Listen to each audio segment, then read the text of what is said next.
guys, it's Tom from mobile.com. Wait a second guys, let me fix this. That's better. Hey guys, it's Tom from mobile.co.uk, and today I've got the review for you of the Orange Monte Carlo. Now, in the unboxing video, I said I would try to keep the device stock as long as possible. Unfortunately for me, I am not on Orange as a carrier, and when I went to unlock it, I ended up routing it and installing Clockwork. And when I installed Clockwork, I sort of wanted to flash ROMs, and well, I'm not going to lie to you guys. I'm just going to say one thing. Ice cream sandwich is really cool. But yeah, so this is the review for the Orange Monte Carlo. I'm not 100% sure whether it's going to be stock or running CyanogenMod. It's definitely going to be running ICS, I can tell you that. It's going to be the stable CyanogenMod 7 ROM, but if I can, I will flash it back to the original ROM and tell you, because I did spend about a good 4 or 5 days using the stock ROM as my daily ROM. So, and I had a very good taste of, or distaste of what the original software was like. Yeah, so get on to the review. Hey guys, it's Dom from mobile.com.co.uk, and today I have the review for you of the Orange Monte Carlo, also known as the ZTE Skate. Let's get to it. Alright guys, I'm going to take a note out of, sorry, forgot that. I'm going to take a note out of John Rettinger's book, and I'm going to start my reviews from now on talking about call quality. And after watching his videos, I do realise it is one of the most important features on the phone, even if the use of the phone on the smartphone is depleting. And I must say, calls on the Monte Carlo were brilliant.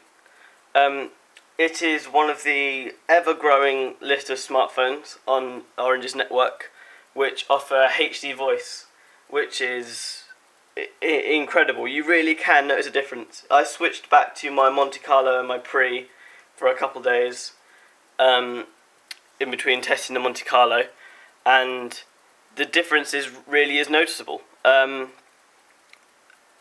trying to think what I can say here. The Monte Carlo has stellar performance. I don't do as many calls as Mr. Rettinger. I only did a 10 call test around where I live in Hastings, which is the south of England. At my home office here, I have 2 out of 4 bars of Orange service, and I've never had a drop call. It's never gotten choppy, and even there's very hard to find an Orange dead. It's very hard to find an Orange dead spot down here. But when I did, it hung on. It didn't get choppy per se, but the downgrade was from HD voice to a normal voice call, if that makes sense. Well, that doesn't make sense if you never tried a HD voice device, but that's the only way I can really describe it.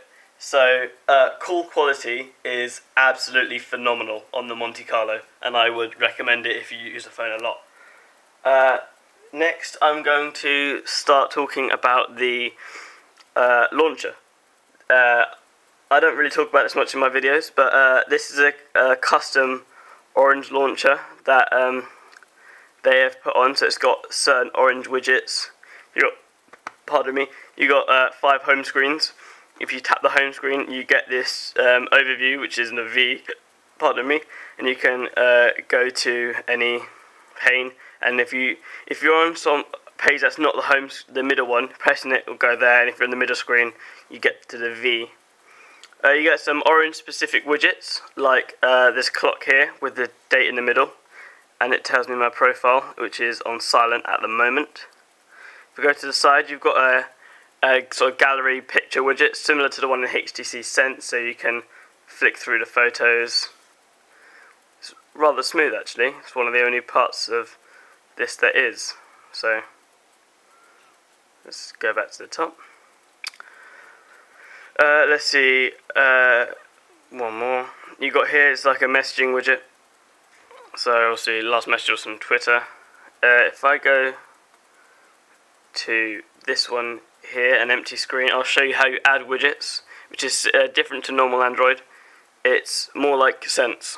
So you've got Orange widgets, Orange shortcuts, Android widgets, Android shortcuts, folders and wallpapers.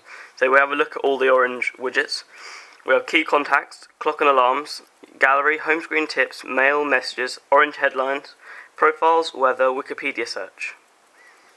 Alright, close those. Orange shortcuts. Well, these are all like Orange apps that are pre-installed.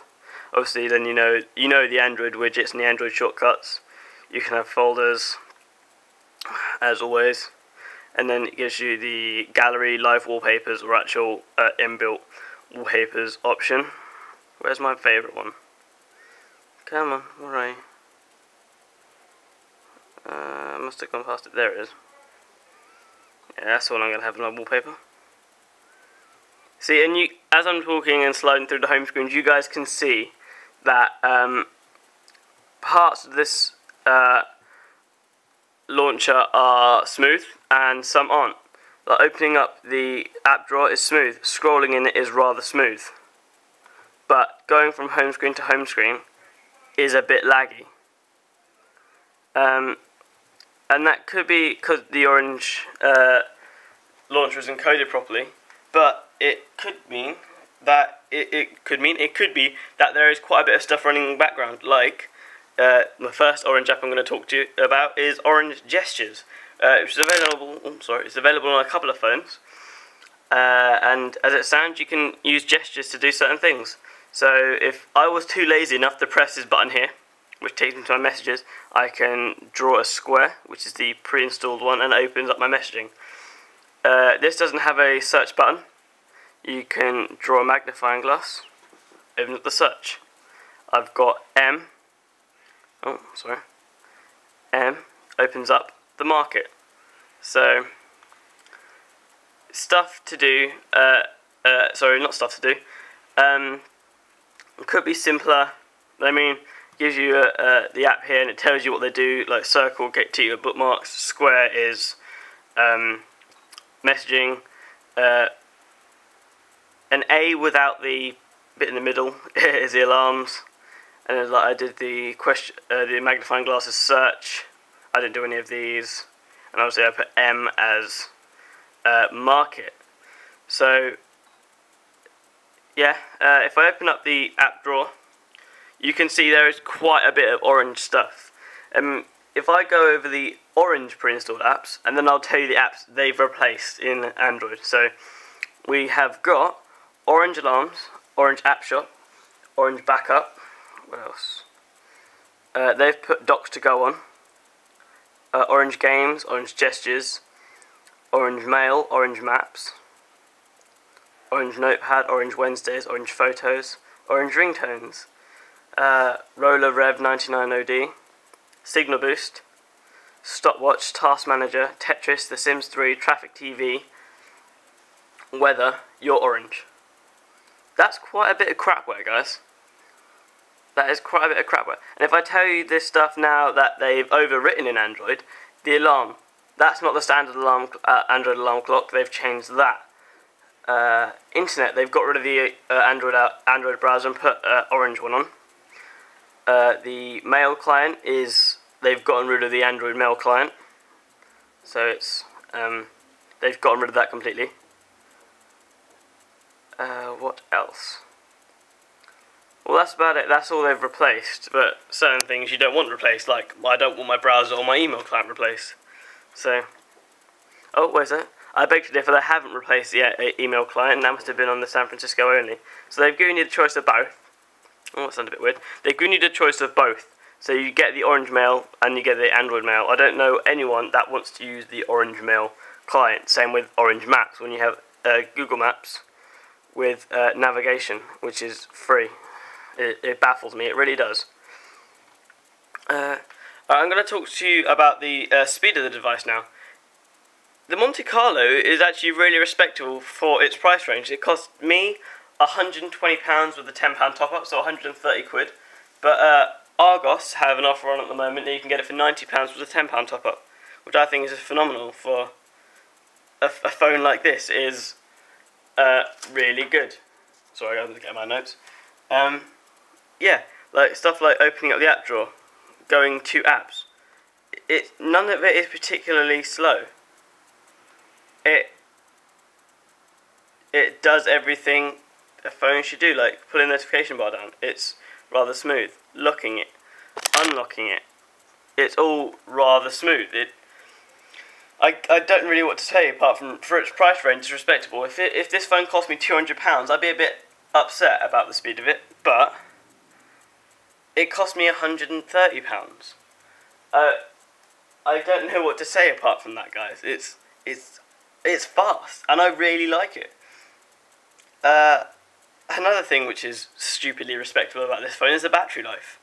I'm a pretty heavy user. I've usually got 2 Gmail accounts on sync, a Twitter account, Facebook syncing, WhatsApp. I've got all these accounts syncing. I've usually always got my Wi-Fi on, because I'm using the place with Wi-Fi, Bluetooth for Bluetooth speakers.